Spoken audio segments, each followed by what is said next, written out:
Oh God, really? He did not go there. He did, Oh, but he was not a senior executive.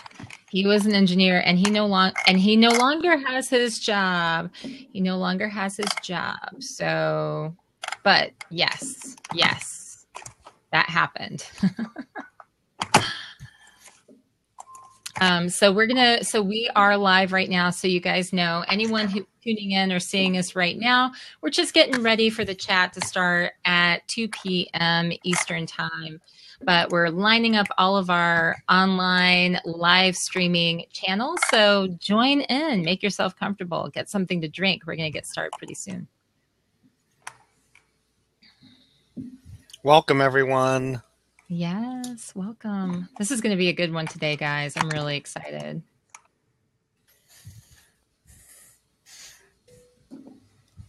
All right. So we are on Who's the Facebook, and we are on live on YouTube, and let's get going with Periscope.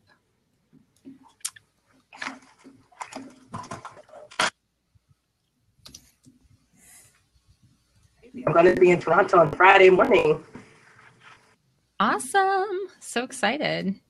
I haven't packed a thing. Well, I sent you photos of my outfits, Pamela. Yes, I will send you mine today. I need to send you guys photos of what I'm wearing. You're always fabulously dressed. I love that. Can you tell me that again? I mean, everybody out there is hearing that right now. You are impeccably dressed all the time. That purple that you wore at XDP with the little coat, the purple coat, was fabulous. Oh and look at that purple right now you're wearing. Oh, I know. You might see this again, actually, in Toronto. I shouldn't do it. I shouldn't let it happen.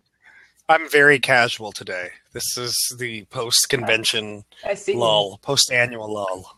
It's okay. We know you're going to turn up fabulous at ASE Annual in Toronto. Oh, yes. And by the way, guys, okay, so I know I showed you the new stickers and stuff. Yay! We've got new stickers. You guys have T-shirts that are going to be on site. So we're all going to have the T-shirts, and then the pens are supposed to show up before I leave. And so I want us to be wearing the pins. Yeah.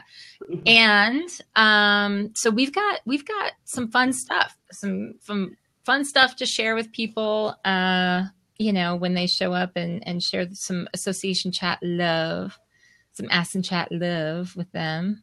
That's right. And there's a lot of stuff that's going on too. And I know that when we start the show today at 2, everybody who's coming on, and I see some of you on Facebook Live who are there. And are you guys getting excited for ASE Annual?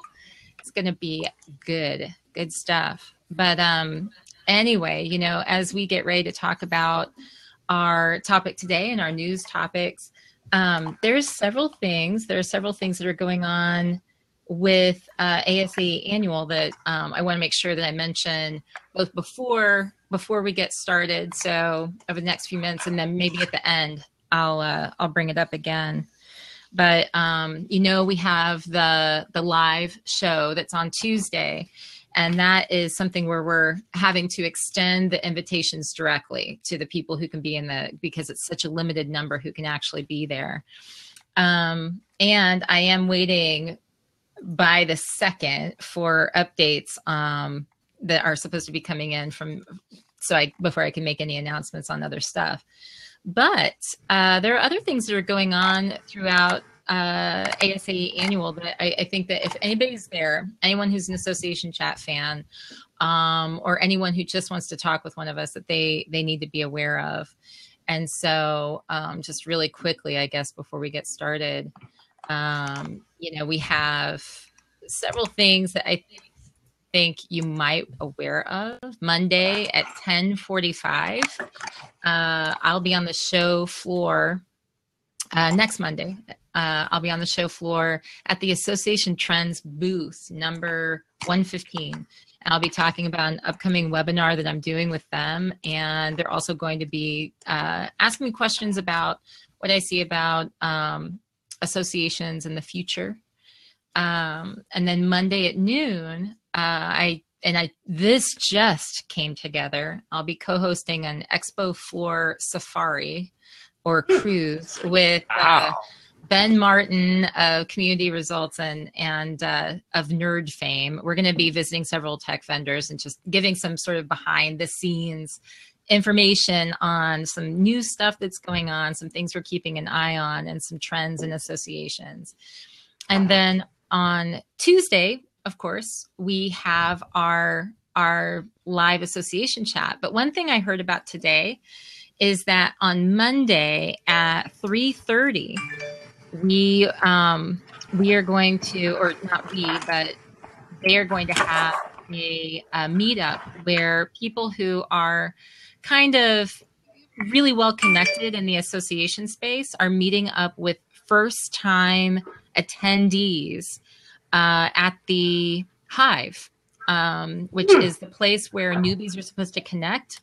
And so it's 3:30 p.m. Monday, and I don't know that it's necessarily been announced everywhere. So I want people to know through here that if you happen to be going to ASAE, and I know Cecilia, who's a big, fan and very engaged in association chat, this is going to be her first ASAE conference.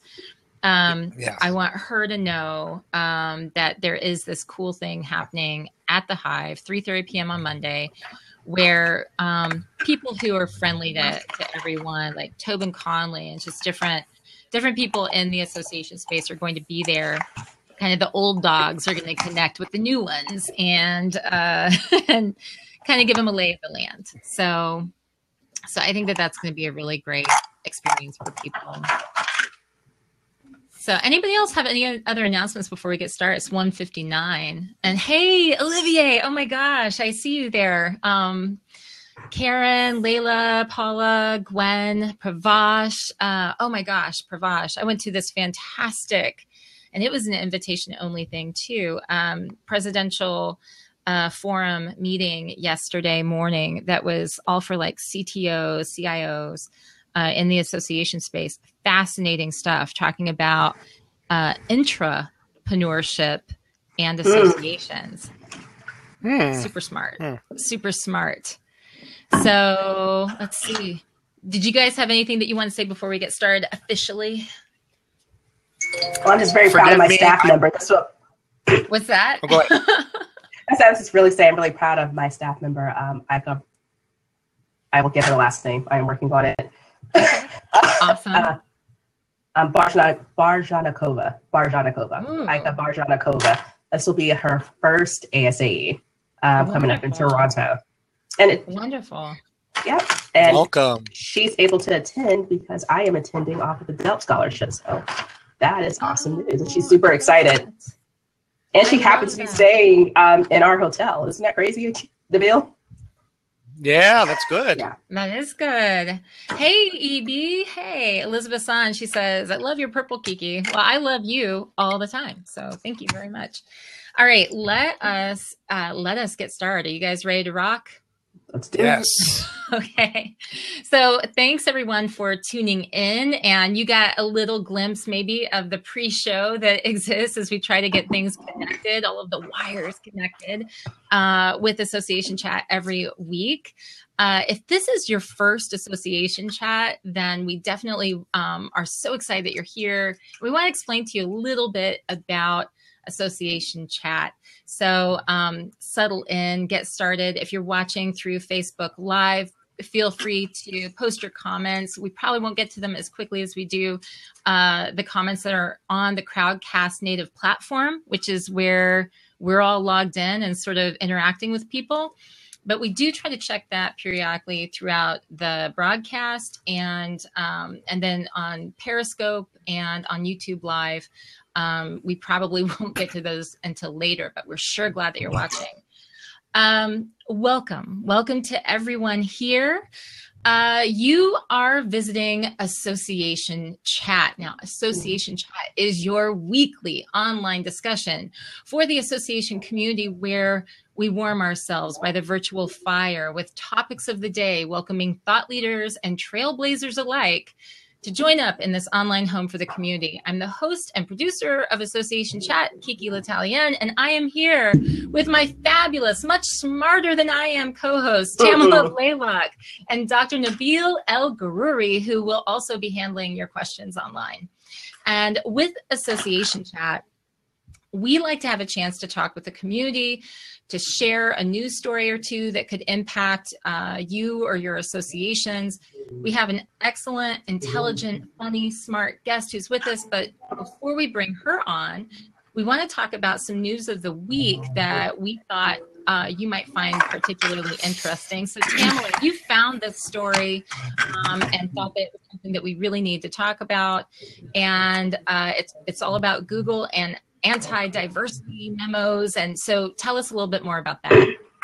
Well, if you have not yet heard, an engineer at Google wrote a 3,300-word manifesto by talking about the harm that the diversity and inclusion initiatives at Google has been enacting, what he believes the negative implications that will have to the organization. And if you haven't read it, you should read it, because I believe that we can all learn from the perspectives that everyone has, and understand the point of view that they're coming from, even if we don't agree with it. In the end, there was a lot of sweeping generalizations that, for example, women are more interested in soft skills and hard skills, which is why they don't make good managers and why they're not well suited for IT jobs and engineering jobs. And to force the hiring of more women, which is one of Google's goals that they have an annual report card that they report on, is weakening the strength that they'll have in their engineering and IT departments by having more women there, because by this person's opinion, women are just not well suited to be good engineers and good coders. So the response that Google had, well, first it blew up, not only over social media, but also in local and cable news. So if you haven't heard from it, you've been focusing on other things, or you've been avoiding the news, which I understand, and good on you. Guilty. Or you've been at an annual meeting like Nabil's been. Yes. Which happened. So he was fired.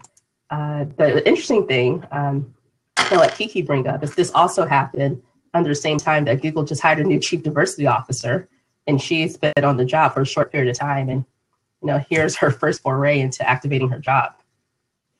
Yeah, and I think that we hear this. What I love about the headline, it really grabs you. There's a Google and an anti-diversity memo. What's this?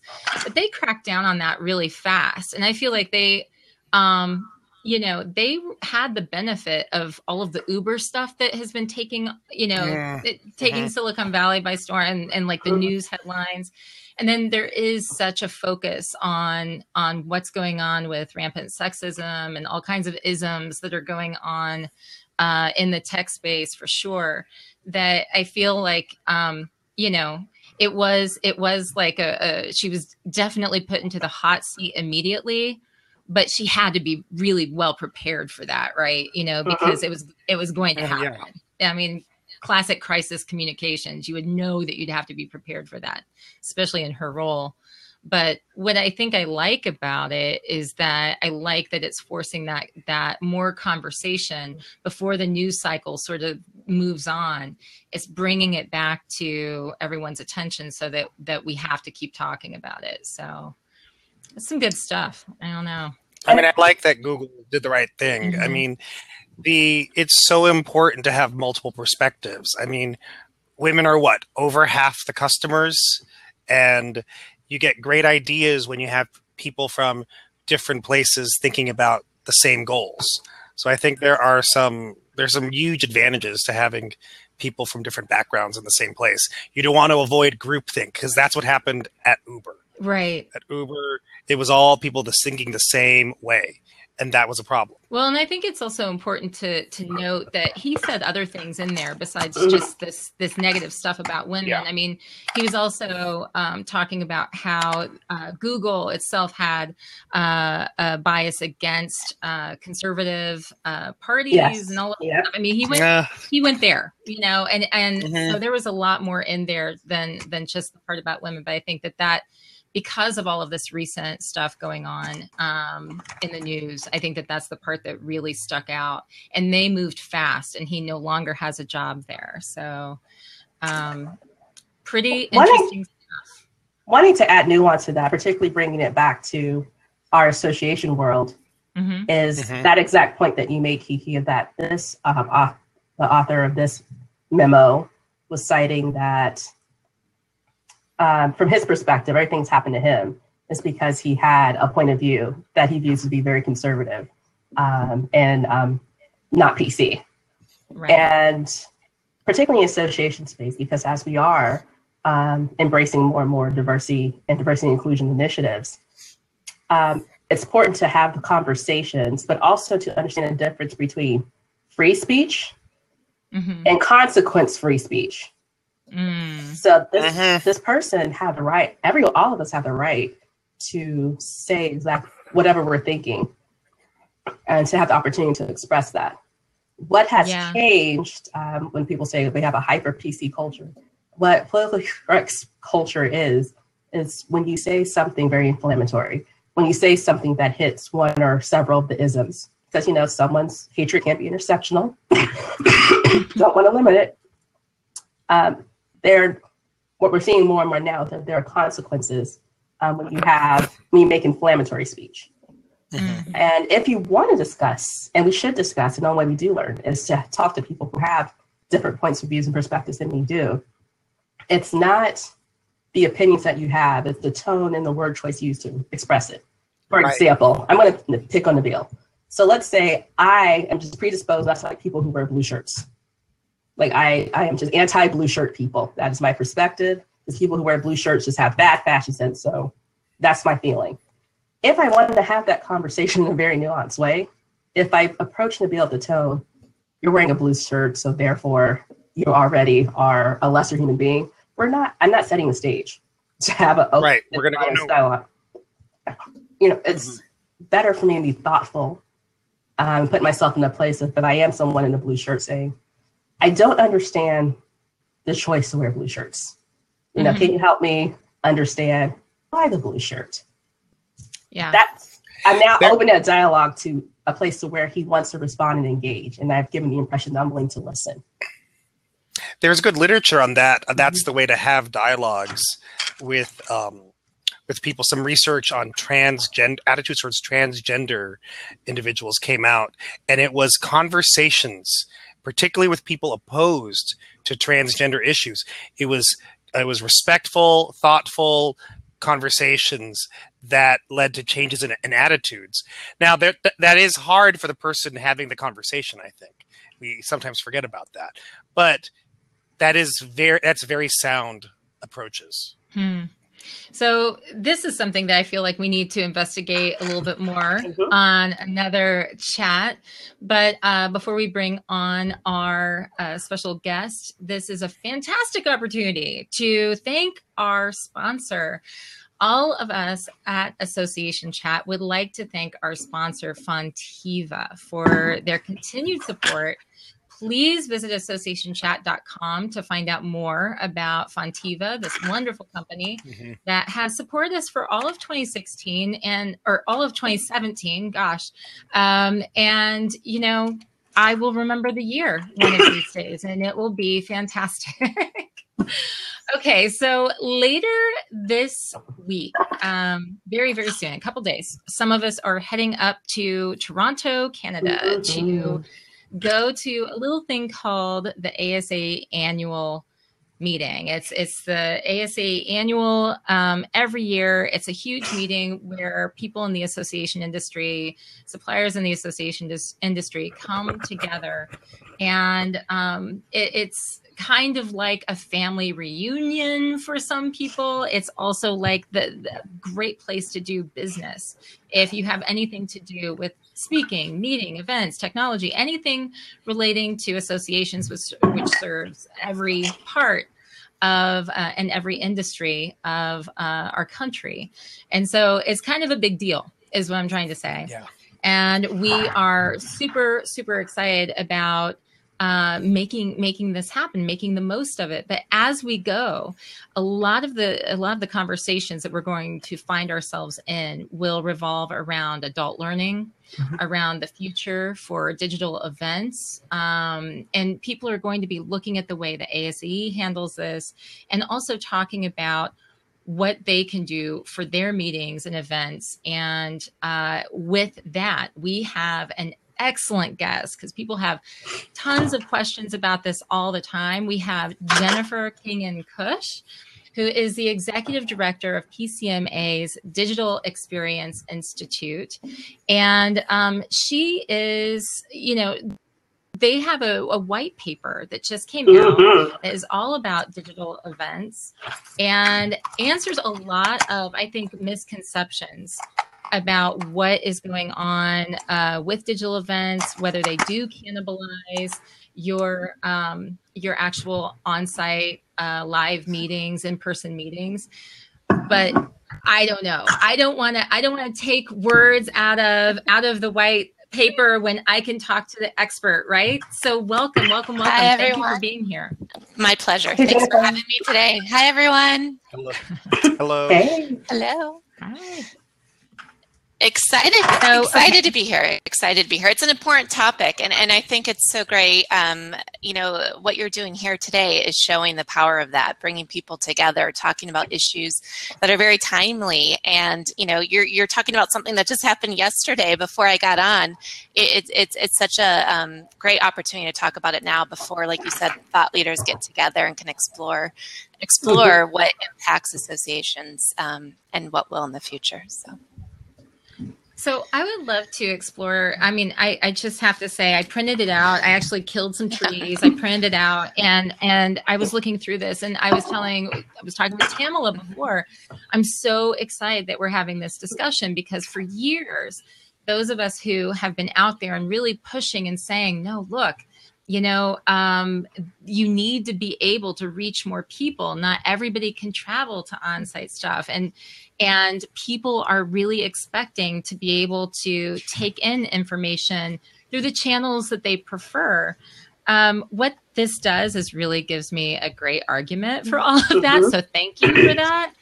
But could you talk a little bit about what went into creating this white paper, and why it was that this was so important for you to produce? Definitely. Well, we do education in the space, trying to help empower others to do digital events. And it was something that we have been doing for years. And we knew that it was powerful because of the feedback we were getting internally through our evaluations, through the feedback of our participants. And as we were going out and doing education, we were looking for industry research to help show others how to benchmark this. And there was nothing there. So, there were several reasons why. One, it's competitive intelligence, or some can see it as that they don't want to necessarily share that out with, with others that might be their competing organization. There's also the time factor of trying to figure out how to build out an ROI report. So, we ask questions in evaluations about, is this experience going to make it more likely that you'll attend a future face-to-face? And the numbers were 70 plus, where people were saying, yes, this is going to do that. So we thought, to be able to give the data and the power and the tools to the industry and to help push us all forward, that we needed to look within, and we took the events that we produced for PCMA, and we used those as our case study. And we started tracking internally and building out a report that looked at ROI, but also ROE. So how we did that was, and it was a labor of love. It took us 2 years to complete this. We did it all internally with our IT team.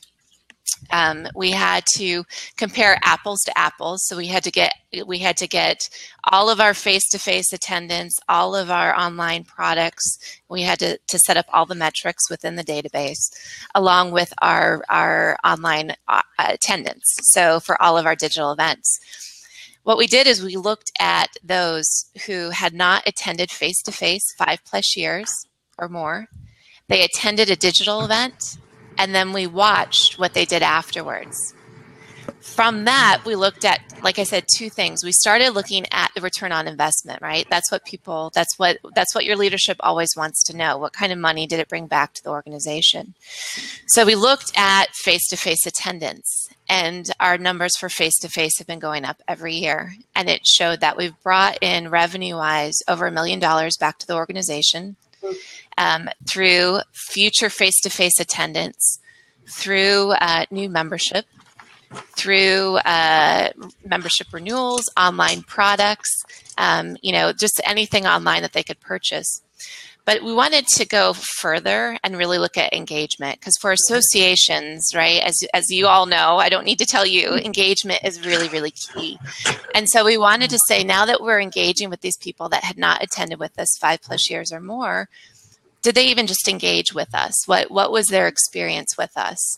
And so we ended up, with those individuals, ended up having over 250,000 website sessions, where now they were on our website looking at news or, reading out the additional information. There were 125,000 email clicks.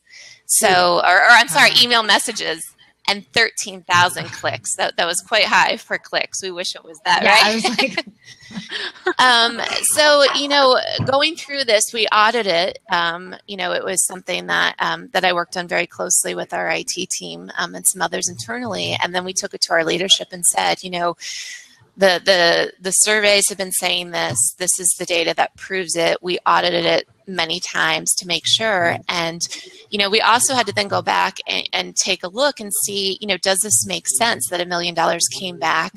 And so we tracked like one individual. So we took as an example that when we were sharing this with our leadership. So we say this we mention this in the white paper.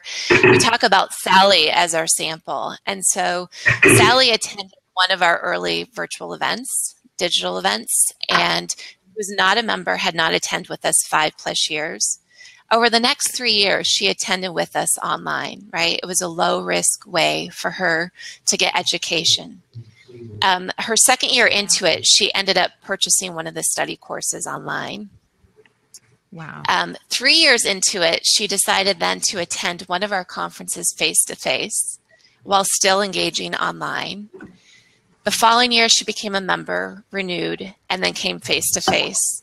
And then the following year, she attended another face-to-face, renewed her membership, and purchased some other online education. So you can see that engagement with one person can really grow, and that's the long term. I know that you have some questions that are commonly asked questions about leadership, and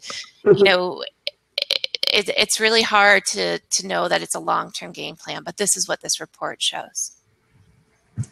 Wow. I mean, I think about that, and I think, it's such a compelling argument, because what you're saying is that not only is it not necessarily taking Sally, taking somebody away from attending the live event, but in fact, it's leading to not just more engagement, but more revenue down the road. Right. And I think that's what a lot of people were hoping for. But there were certainly a lot of naysayers in the field saying that it was the opposite. With these discoveries, with this research that's sort of backing up some of the stuff that some of the questions that people had, what has that done as far as informing your next steps, or as far as what you're doing with your events moving forward? Because now you have, all of this information feeding into what works. So what is somebody who has those answers? What do they then say? Okay, we've already invested in this, but this is how we're going to continue to grow. That's a great question. I always tease that the data that we can get on digital events would make our face-to-face counterparts drool, because you can really see. It's like with everyone that's on with us right now, right? Everyone has a voice, and they're going to ask questions, and they're going to tell you their thoughts on things, or they might lead you to ask a question that leads you to a future topic that there's a lot of dialogue. So with all of the information that you get from your chats, from seeing what sessions they attend, from seeing what they want to do afterwards. It allows you to provide value back to them. And, you know, we see this in the social space, you know, that, you know, people were afraid it was going to cannibalize concerts and different things, and they've been going forward. The more value you can provide, and that you can provide it at a time that speaks to that audience, the more successful you're going to be. And, you know, so, you know, I always, from our experience and with the education that we do, we highly recommend to start small and to start strategic and really get to know your audience. And so, Kiki, to your point, this then allows you to get to know your audience after each event, and then you can actually tailor and modify. You can even do it during that actual event, that you can modify what you're going to offer to them. And, you know, there's so many case studies across the board. If you look at RSNA, I know Janet Cooper says, you know, it's an evolution, and that they're able to do that. So it's one of the most powerful parts of digital events, is that opportunity to modify and change as you go forward. So, you know, one of the things that I noticed in here, which I know a few people out there who are not going to be happy that I'm bringing this up, but production quality. This is very interesting to me, because especially as somebody who does a lot of live streaming, you know, that's something that I get. People throw this back at me sometimes, and they say, well, we could never do live streaming because we can't control the production quality, and our members expect more. And, you know, I feel like a lot of people have kind of gotten over that as we've seen more and more of it done. But it was an interesting line in here that I came across, and I highlight it was, one challenge still perturbs many educators who ask themselves whether the production quality is acceptable when utilizing video and streaming live. However, this concern belongs in the past. Can you talk to us a little bit about what you found with that? Because, I mean, that's definitely an argument that I've heard over and over again, but this, I feel, empowers people to do more. Yeah, absolutely. You know, one thing that we're seeing is that 2017 is the year of live streaming being fully embraced across consumers. It is, you know, I don't know. One of the things that comes up a lot is people say my audience isn't ready, and you know, I ask you, who FaceTimes? Do you know anyone that FaceTimes? Do you know anyone that connects? Seriously. And if you look at it, a lot of times it's the grandparents that are FaceTiming with the young children. And the reason why I bring this up is if there's value on the other end, if that person knows that they can connect, or they can get the education that they want, you know, or they can sit here and connect with some thought leaders like yourself on topics each week, you know, there's a balancing act with production. I mean, what you're doing here is a highly produced, you know, a great quality, you know, production. It's not in a fancy studio. It's not in a TV studio. You don't have several cameras, you know, set up, which you could do, and you would all look fabulous, but you all look great here now, you know, and you have those tools. So when it comes to production, you know, depending on what you're doing, when we do community leaders, we have 1,400 people online with us from, you know, 25 to 30 different countries. And you need to have people that can help them with IT issues. You need people to be able to make sure that the audio is proper. You want to make sure that you have those teams to make sure that you have that production where it needs to be. But I don't think you have to necessarily spend a lot of money to do that. I think you need to focus on what that strategy is, and then put that in. So like what you're going to be doing on Tuesday, you're going to be doing live interviews, which is going to be something very powerful that you're doing, and you're focused on doing it on one day. So I think that's where you can find that balance between production and making sure that you have good audio, that everything is in sync, and that you're delivering what your audience wants, without live streaming every single session, you know, throughout the whole conference, which would be, from a production standpoint, a massive undertaking. So this is an interesting point because I've been doing different types of live streaming for a long time, you know, using everything from Ustream to live stream to Wirecast, and you can get incredibly complicated. You can also simplify it and do something like a Facebook Live from your mobile.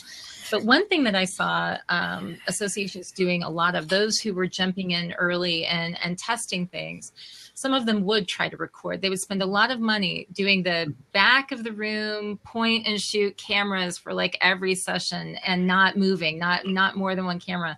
They would do the virtual trade shows, which you mentioned. This is mentioned in the white paper. The virtual I went to some where you're actually, it was like a Second Life kind of experience where you're actually walking through and like entering into different rooms. And so, and some of those, I mean, there were a lot of things that didn't work, right? So what are some of the things, I guess some of the learning points that you've seen over the years that these are things that definitely, you know, are probably don't go this direction, and some of the things that maybe are, you know, more likely to be successful? Okay. That's a big question. No, Sorry, it's great questions. I love it. I love it. You know, there's so many different things. The space is fairly new. I know you've been in it for a long time. It's great you've been doing this for so long with other things. You know, the virtual trade show was interesting to see. I remember those trade shows too. And it was interesting because they were trying to translate the experience as a face-to-face experience. And I think that's one of the biggest learning things that you can walk away is that you can't just say, you can't turn a camera on or just say, this is what we do at our face-to-face, so therefore we're going to do this online. What you can do is look at the goals. Why does your attendance come? What are they looking to do? What do they need to walk away with? And then how do you translate that into their, you know, into an environment that's online? So how much time can they commit with you? How are they going to digest that? And if you are able to translate that, you're going to be more successful long term. Also, staying really focused. It's been interesting to see how the conversation has really changed. And Kiki, I'm sure you've seen this too, where it was all about the technology. Even in a course that we have, we started off with technology. And when we did the course rewrite, we realized that was wrong to start with technology. You really have to start with strategy and designing with the end in mind. And, you know, looking at your organizational objectives, and then how do you then support your digital and use it as a strategy, as a tool to deliver on that. Not the technology, not take that technology and let's push that down. So I think those are the biggest things is thinking through how you design that experience that's engaging, provides value, and aligns with your strategy. So that is an interesting thing to say, because my very next question is doing exactly that, though, looking at a tool. Because I'll tell you that I completely agree. In the work that I do, especially with social media, the same thing sort of happens where people are like, oh, you know, in the early days, we need a Twitter, you know, and it's like, well, no, you need to figure out, like, you know, now these tools are available to you. You can do more, but what is it that you're trying to achieve? And maybe we look then at the channels that you can use. And if those are Twitter, you know, if that happens to be Twitter, great. But with that in mind, I am going to ask us to look at a tool and look at something like Facebook 360 video. You know, so with 360 video, this is something where people are able to immerse themselves in the environment that they're in. It's definitely something where we can start looking at how can we use this for a more immersive experience. How can we use this to maybe do some sort of virtual reality in the future?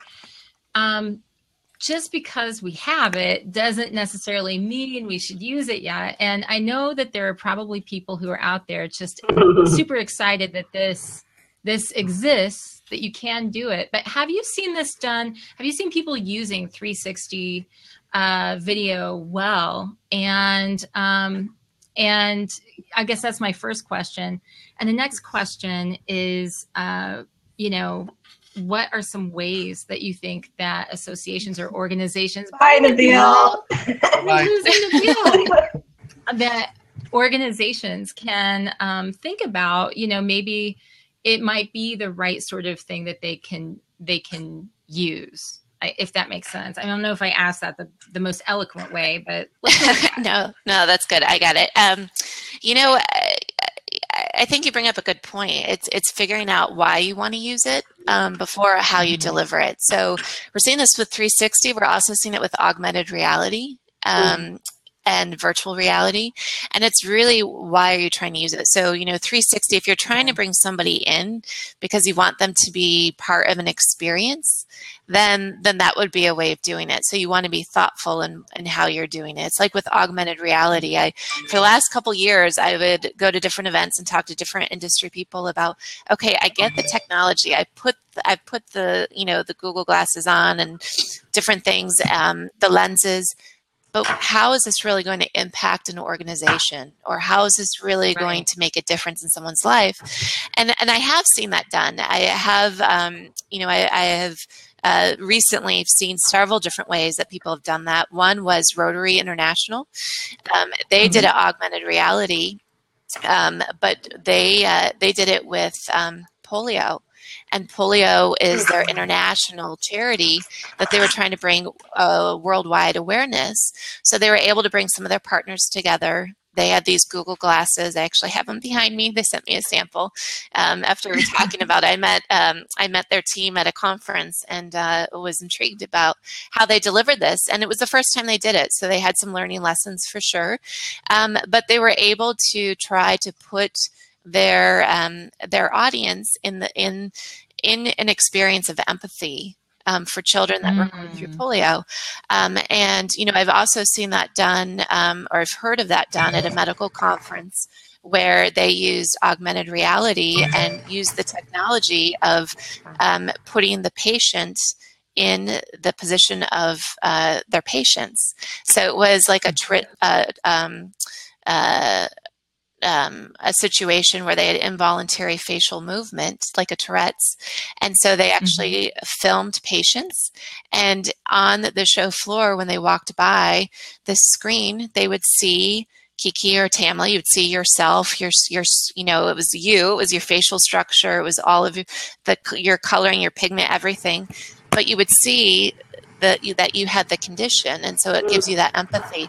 So I think it's all about that strategy and why you're trying to do that. Is it empathy for patients so that you're creating a more, you know, a community and reinforcing what you're doing? Is it trying to bring a charity and increase, you know, opportunity for people to donate towards that? But, you know, it's really interesting to see, because some vendors are using it to be able to showcase their space. Hotels or convention centers are using it in really interesting and thoughtful ways. You're seeing it on trade show floors where people are using it for experience, where you know, where you have some auto shows where people can come in and have an experience, or, you know, there's different ways people can demo products that they couldn't before. So, you know, the conversations that you'll have next week as associations are looking at the education and the thought leadership and how they want to reach that into the future will be interesting then to see, based off of what their reach is and what they want to do and the experiences they want to create, then how that technology is harnessed to help them deliver that. I love that. I love that. I just keep thinking about the fact that there are so many different ways that people are able to do new things and connect and communicate their message. And now that we have those, some are doing really well with that, and some aren't doing so well. And we do have a comment over here. We have Beth, who has an awesome podcast herself. She says hi to Jen. She was a speaker at the PCMA conference and was a guest on her live stream, and it was really super cool. And now I'm jealous because now I want to be on the live stream too. I already told Tamla I'm going to like hitchhike with her. Like I'm going to like go find her and hang out at the next PCMA conference I can get myself to, just so I can participate in this. Just heard so many really cool things about this. So, there's so much in this white paper that I think that I honestly do believe that every association executive out there, anyone, suppliers too, who are out there, you really need to check out this white paper so that you can see, some of the things that they're talking about, some of these old tropes about live events and not live events, but digital events that I think, you confront, you face, and you're giving really great information about that will put some of those things to bed. I can speak to one thing that I leveraged the report for the organization I just transitioned from, because that was one of those very traditional, I don't call them battles. It was an opportunity to get them to yes as it came to digital events. The first area, which we addressed, was the fear, the emotional fear, not based on facts, but the emotional gut fear of cannibalizing live events. Where the report beautifully explains how that's more fear than fact. The second area where I believe a lot of organizations can get themselves into trouble is the report does a really good job of making sure you're doing the apples to apples comparison.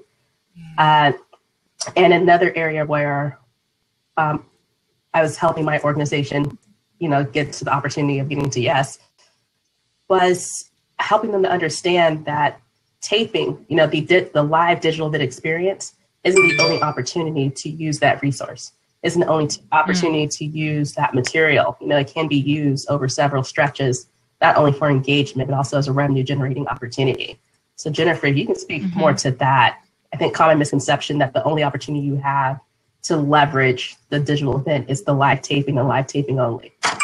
Absolutely. That's a great point. And kudos to you, Tamla. You got your DES and you've been using it with your organizations going in from a leadership standpoint, which is really, I really commend you. That's amazing that you spent the time to do that and that you see the vision that it can do for your organization.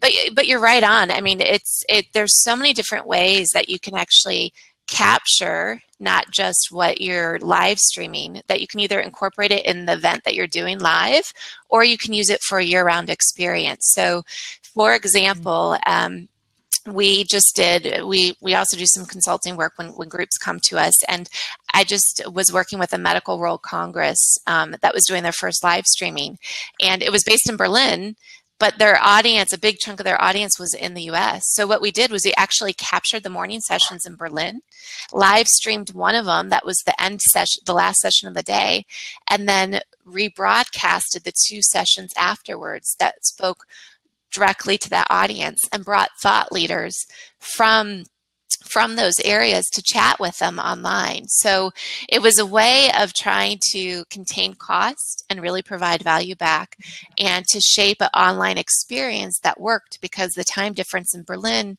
to the people that really needed to engage with the group, along with they had individuals from 49 countries online with them, but a big chunk of them were Europeans and North and South Americans. But Tamla, to your point, you can use what you capture year round. You can do drip marketing afterwards. You can do rebroadcast a couple weeks after, a month after. You can record things like these interviews and do little snippets that you've done. Like the studio or like the interviews you're going to be doing. We've done studios where we bring in people for interviews for a 5-minute interview that we can't show their whole session. And then people can use that for your magazine and they can tease that to an article that you have, or it provides additional value. So there's lots of different ways, when you're talking to your leadership, like I said, it's going back to that organizational strategy. Is it growing members? And if it's growing members, then those little snippet sound bites of your interviews are going to be really powerful.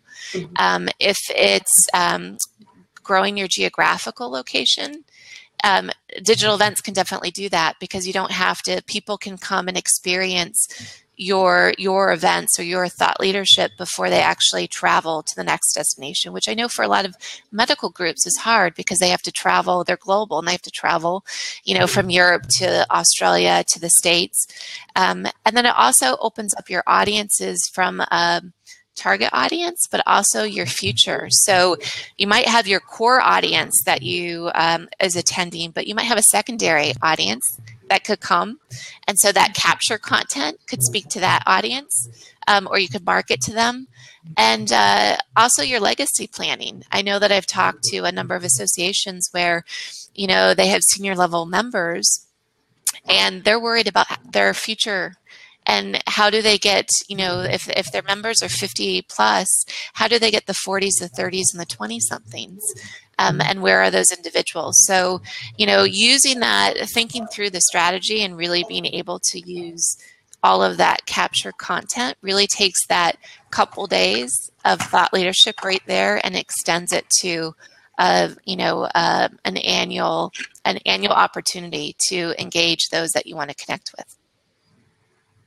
Okay, so what I want to do, I want to be mindful of your time, mindful of everyone's time, but I do want to ask you, and I kind of alluded to this before, but what are you super excited about exploring or experimenting with as you move forward? I mean, I think a lot of the success that comes from doing some of this stuff is testing the waters and trying new things, making smart experiments. Are you looking at anything like that? Are you thinking of exploring in any certain direction? You have so many great questions, Kiki. Well, we have one experiment happening next week. We're doing our first virtual open house for a course that we offer. So this was an idea that came up about why, if people have questions, why don't you let them come as if you did an open house and ask questions. So it could bomb, it could go well, but it is a beta test out there, and that's a great way to do that. The whole engagement. Pushing that engagement is something that we're going to continue to keep doing, focused on the value and how to drive that. But the two-way communication, I think, will be interesting to see how do you really engage and keep pushing engagement. So that's the fun thing about online. You can take risk, and I guess that's why I'm so passionate about it. I get to meet a lot of amazing people, and that are kind of mavericks in this space, and we get to have some fun and experiment. Yeah. Well, I thank you so much for joining us. Tamala, did you have any other questions? Anybody else? No? Just mentioned that I did complete the Digital Event Strategist certification. So if you want to talk a bit more about that, one thing I will say about that, I was telling Kiki as we were getting ready for this live cast, is that I'm not just saying this because you're on, but you can ask anyone I've talked to about this certification. That's one of the few certifications that I've taken. Usually you go through the process to get the certification at the end, but I really felt empowered with the information that I've learned through the process and the connection with the other people in the cohort, and that it was delivered in a completely digital fashion. For that. So I will say the experience of getting the certification was truly invaluable. So much so that in decisions that I make now in my new leadership role, I really feel that I know what I'm speaking of, from building the strategy and going through the process to execution. So I do want to say that the Digital Event Strategist certification process really was life-changing in how I move forward with digital events. So let's talk just one more thing before we let you go. That's actually a really good point. So this certification exists out there. People can go and get more information and take this. Any words about that? Where can they find more information about that? Yeah, so it's called the Digital Event Strategist Certification. It's the only certification globally. There is continuing education credits set up like the CNP or the CAE. It is offered online, so you can get your education online. If you go to the digitalexperienceinstitute.org, you can get information about it. Maybe when we're wrapping up, I'll put it in the text chat here. But this course, we have all kinds. If you go to this website, you'll find all kinds of complimentary resources. We do webinars coming up. We have another one in September that are all complimentary. And then the certification is a little more in depth. So it's for individuals that really want to have a good understanding. So those who are putting together the strategy, we have vendors and associations or corporations that do it. We have 250 graduates worldwide from over 15 countries. And it takes them from strategy and designing with the aligning it with your organizational strategy, and takes you all the way through creating your engagement strategy, your content strategy, experience strategy, to figuring out how you're going to monetize and different models and revenue opportunities, to production, technology, marketing, and bookends with metrics. Now, the subject matter experts that present are across the industry. So we have an award-winning producer from Microsoft. We have production individuals that this is what they do, that are thought leaders in the space. We have some Europeans that speak on doing marketing in the space and strategy. So it really provides you the tools, and we have medical too. We have a whole representation of thought leaders that they give you the tools so that you can do it yourself and really ask those questions. But we give a wealth of information shared by our thought leaders for that. And then it's a community. So we do virtual happy hours quarterly. We connect with them and we share because it's ever evolving. So if you want to learn more about that, you can check out our website. I'll post it.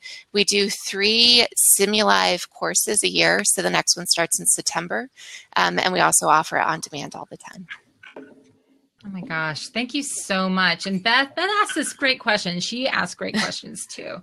And I feel like we're a little bit over our time where we can ask it, but you know what? I might send this to you, and maybe if we can get an answer from you, we can post it in a blog post afterwards, along with the recording. But she's curious about the techniques that help to make online events more engaging for people rather than just a one-way lecture. And boy, I'm curious about that too. I think that's excellent. But thank you so much for joining us. I really appreciate it. My pleasure. Thank you for having me today. Have fun next week. Enjoy. All right, we will. Bye. Okay, Tamala. Oh my gosh, what an amazing guest. And you don't say anything you really don't mean. So I know that when you say that you really enjoyed it and got a lot out of the certification, that you mean it. So that her words go a long way for anyone who's listening. That's my opinion. Thank you.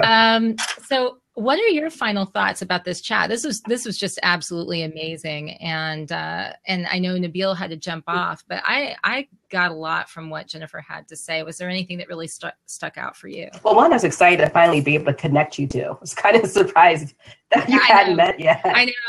So yeah, I'm kind of a huge fan at this point. I'm going to have to go stalk her on the internet and get to be your friend on like, all of the social media channels before I meet her in person again. Well, a good takeaway that I got from it, from the questions you were asking as it relates to production quality, and really to get out there and start and try, independent of the tools that you're able to invest in general.